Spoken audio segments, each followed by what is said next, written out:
chiên thịt ba rọi nè, nè ăn cơm. Chiên thịt ba rọi này nha mọi người. Nó vàng ươm nè. Xin chào cả nhà nha. Hôm nay Hạnh sẽ làm món thịt ba rọi chiên nước mắm nha. Bây giờ mời cả nhà vào bếp chung với Hạnh nha. Ở đây Hạnh có 1,5 kg thịt nè mọi người. Hạnh sẽ rửa bằng muối và miếng giấm nha. Mình sẽ rửa muối với giấm nha cả nhà.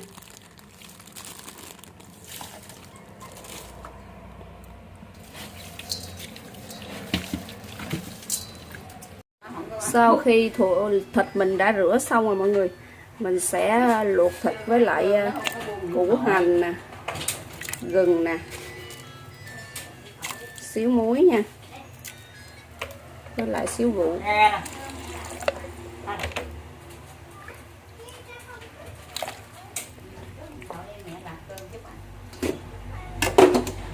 Mình cho hết thịt vào đây.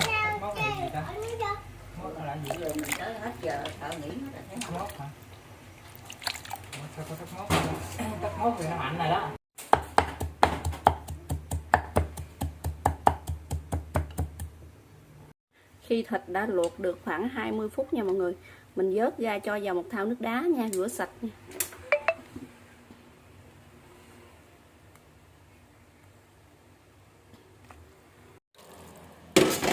Giờ mình cho vào thau nước đá rửa sạch nha mọi người.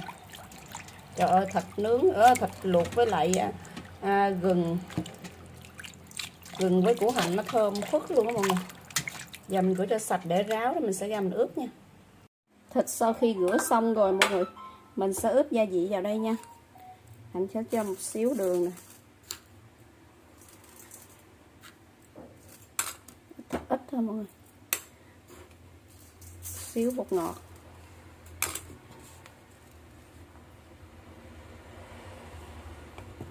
sau khi thịt đã rửa xong Hạnh sẽ ướp hỗn hợp nha mọi người, để mình ướp vô thịt nha.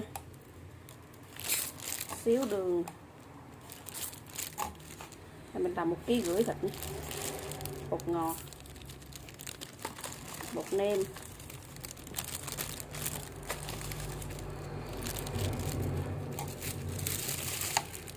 một miếng nước mắm nha mọi người, xíu, với lại chút xíu rượu nha. Rồi Hạnh sẽ dắt cái hỗn hợp tỏi, ớt, tỏi với lại hành lúc nãy băm đó mọi người, mình sẽ dắt vào đây nha. Rồi mình sẽ ướp vô thịt. Bây giờ mình sẽ trộn hết hỗn hợp này vô thịt nha mọi người, trộn lên nha, xong mình chét cho từng miếng thịt.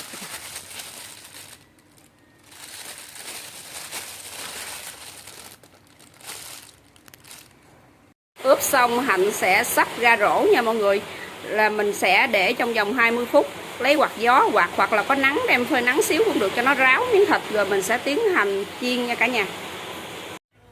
Bây giờ để cái đũa lên là nó sôi vậy mọi người, mình sẽ cho vô một muỗng bột nêm, bột năng nha, để cho nó đừng có văng nha mọi người. Đổ bột năng vô đây cho chiên nó đừng có bị văng, tại cái này da heo.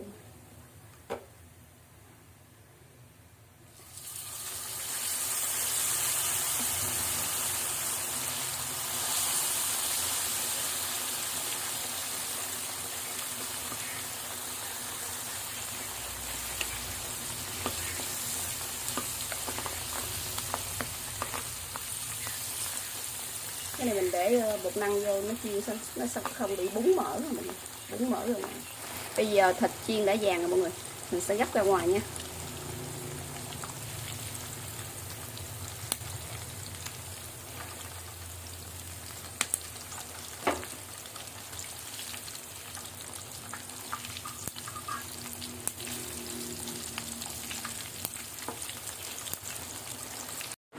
Sau khi mình chiên xong, Hạnh sẽ làm cái hỗn hợp để làm sốt nha mọi người. Đây là Hạnh có một muỗng tiêu nha,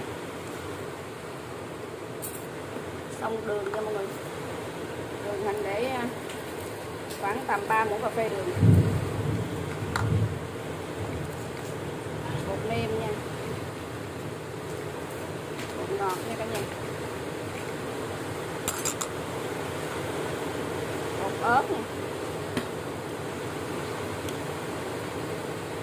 tương ớt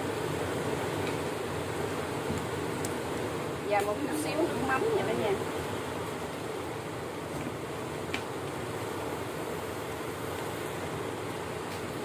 Rồi mình sẽ pha cái hỗn hợp này lên để một xíu mình làm sốt nha.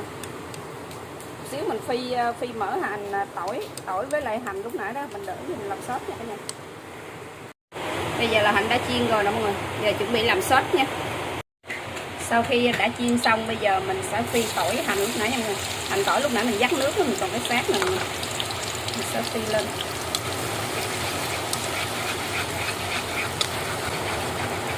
Hiện giờ đang mưa đó mọi người, mưa quá trời lớn luôn. Khi tỏi và hành đã vàng rồi cả nhà, Hạnh sẽ cho hết cái nước sốt lúc nãy mình trộn nha.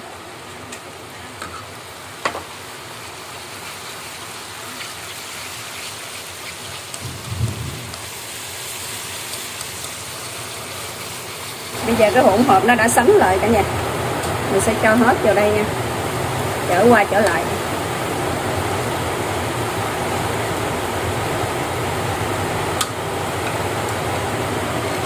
Cho hết thịt vào đây,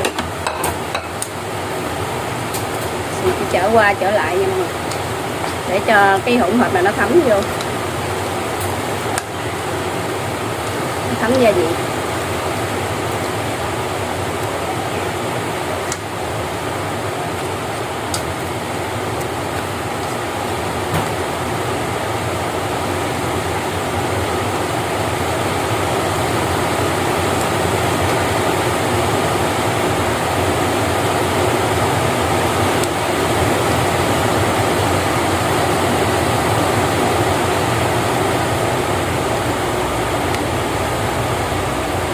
Sẽ gấp ra nha cả nhà.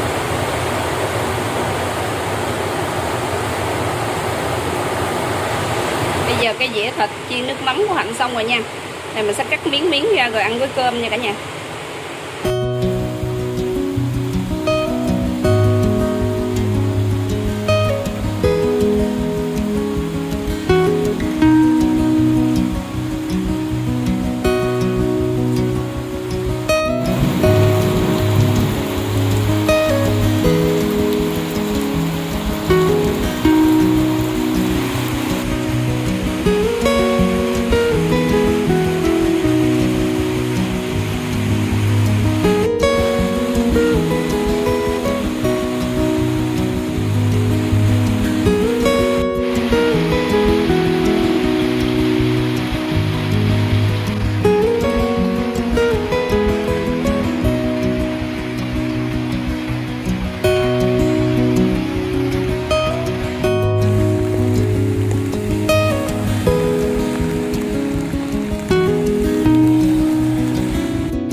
Cả nhà cho Hạnh xin 30 giây quảng cáo trang Facebook của Hạnh nha. Trang của Hạnh là xưởng đồ ton Đỗ Hạnh, có địa chỉ đàng hoàng nha mọi người. Địa chỉ 15D Phan Văn Đáng, phường 8, thành phố Vĩnh Long nha.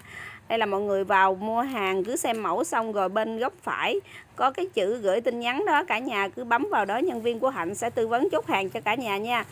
Ở bên là có số điện thoại nha mọi người, số điện thoại Zalo là 0704464729 nha cả nhà.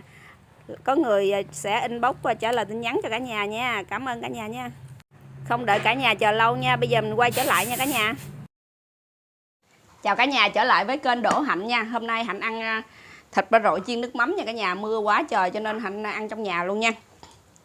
Đây là Hạnh chiên thịt ba rọi này, Hạnh ăn cơm. Chiên thịt ba rọi này nha mọi người. Nó vàng ươm nè. Cái này Hạnh sắc ra một mớ, còn một mớ để nguyên miếng nè. Rồi bây giờ mời cả nhà ăn chung với Hạnh nha. Mời cả nhà nha.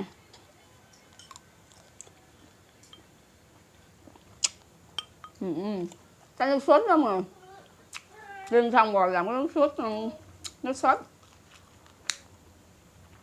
đủ thứ gia vị luôn á, có ớt cay, tương ớt luôn, ngọt ngọt, nước mắm. Chiên xong rồi nhúng cái thịt nó vô rất là ngon. Nó vừa ăn cái sọn, nó đỏ ao nè.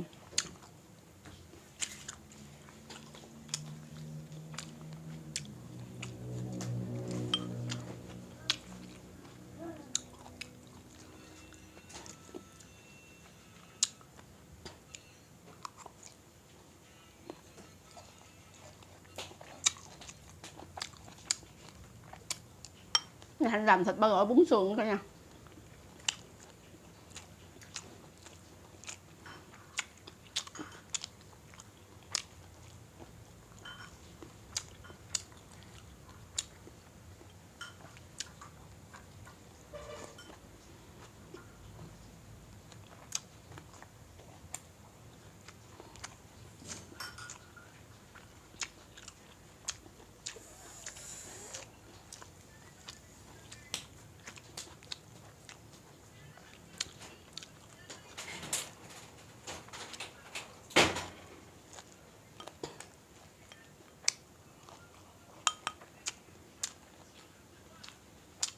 Lúc mình luộc thịt rồi á, mình ướp thịt đó mà ướp thịt đủ thứ gia vị xong rồi chiên lại. Nhưng mà cái ngon hay không là tùy vào cái nước sốt nữa nha mọi người. Cái nước sốt nó có khi hành tỏi nè, tương ớt nè, ớt khô, với lại đường, bột ngọt, muối, mà đường hơi nhiều nhiều quá cho nó ngọt chút xíu mọi người. Đường, bột ngọt chứ không có muối nha mọi người, đường, bột ngọt, nước mắm. Hành nó lộn. Bột nêm, tiêu nữa. Mình sẽ làm cái hỗn hợp á, chiên xong nhúng vô đó.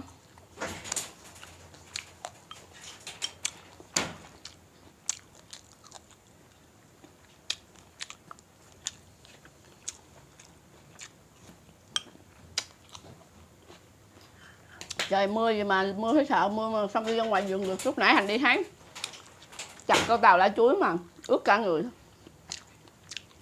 không có tạnh mọi người, nên nó ăn trong nhà.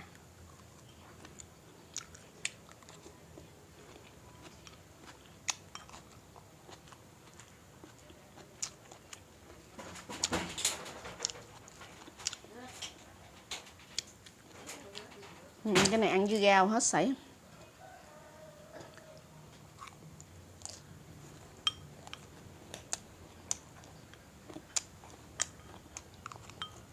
Quên hỏi Hằng không? Đúng không?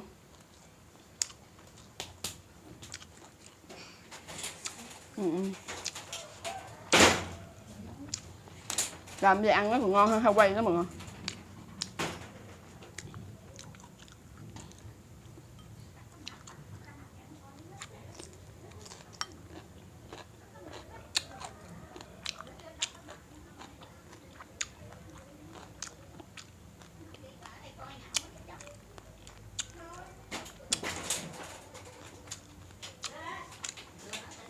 Rồi mà quậy trong nhà mấy đứa con Thành nó quậy. Quậy lắm.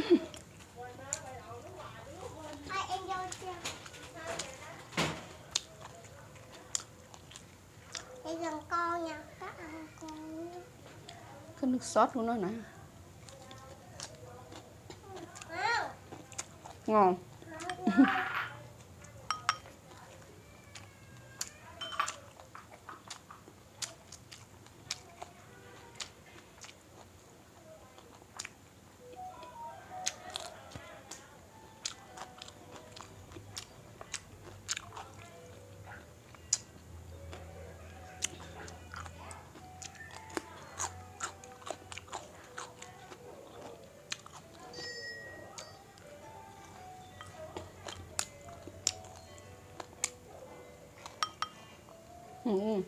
Cái thịt này chiên kiểu là ăn ngon sợ, nó ngon hơn thịt heo, thịt heo quay nữa.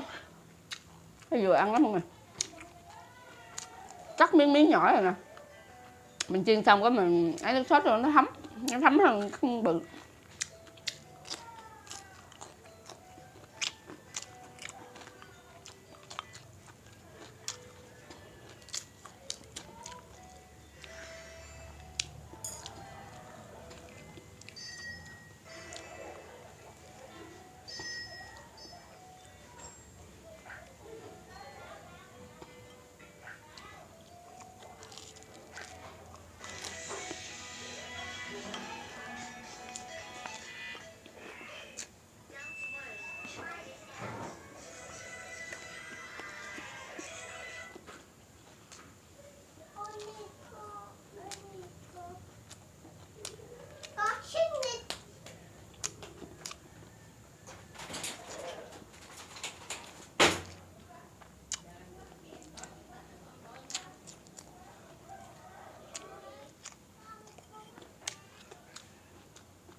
Bình thường có mấy đứa nhân viên nó ăn chung với Hạnh mọi người. Bữa nay ăn trong nhà không chịu ăn sao? Mới mắc cỡ là gì không biết.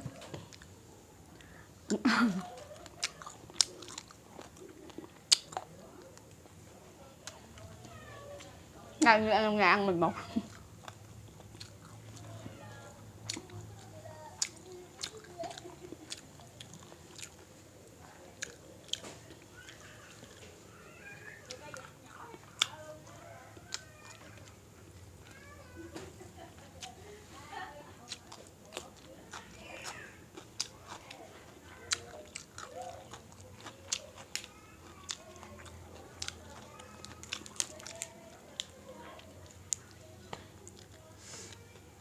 Chấm cái nước sốt này nó ngon gì đâu.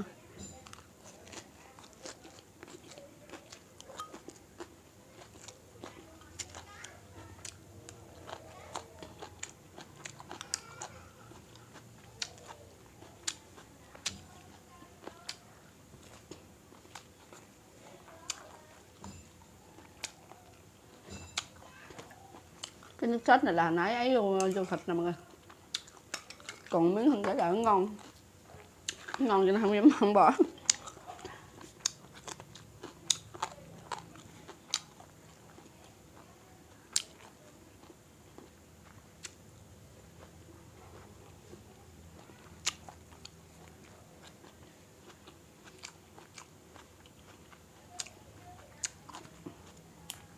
Sáng là làm 1,5 kg thịt đó cả nhà. Rất là nhiều.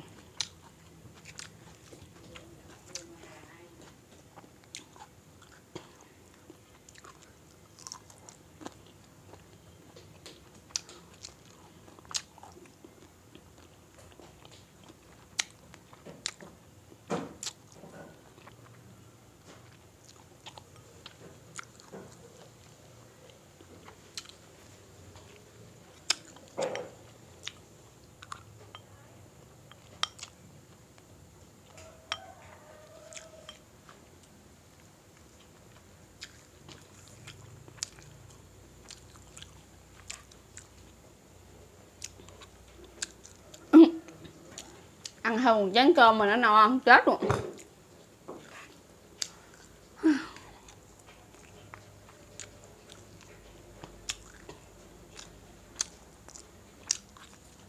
Không ăn cơm nữa luôn hả?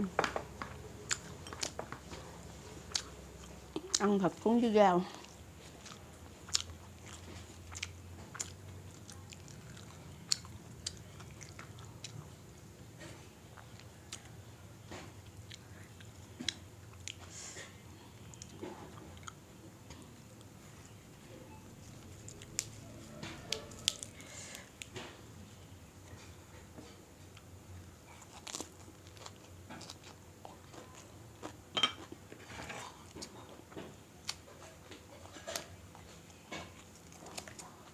Này sao mua ba gọi bún sườn mà. Nó có bà gọi kia nữa mà bà gọi kia nó không ngon bằng bún sườn.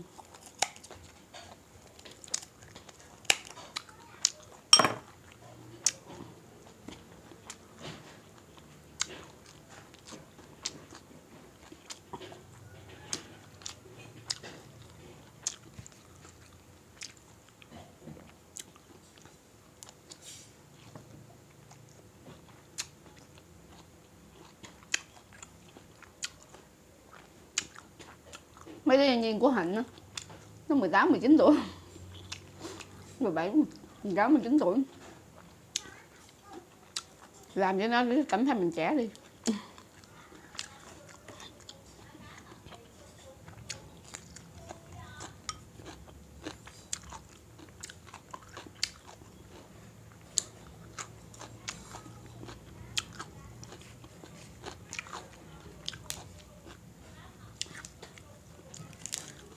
Cỡ tuổi đó nó còn vui mọi người. Nó còn vui, nó không có bận bịu gia đình á. Vô tư. Làm cho nó cảm thấy mình trẻ hơn. Trẻ hơn tuổi. Mặc dù còn già rồi.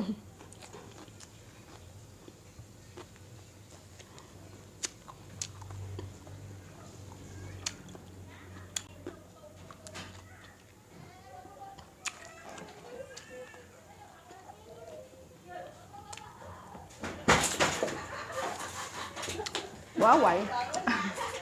Quá quậy rồi. Hạnh mà quay trong phòng á, thấy con hay quậy á. Quay ở nhà con quậy. Đi vô nhà luôn hả? Quá mưa. Ra ngoài. Mưa ngoài xình quá, với lại hồi nãy mưa không tạnh luôn. Ăn trong nhà luôn. Ngon. Ăn cái này quên không?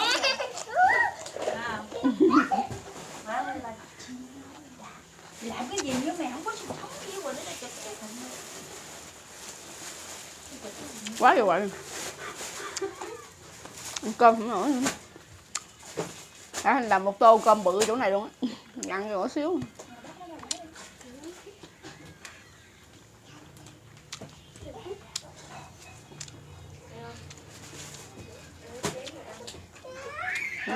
Cơm.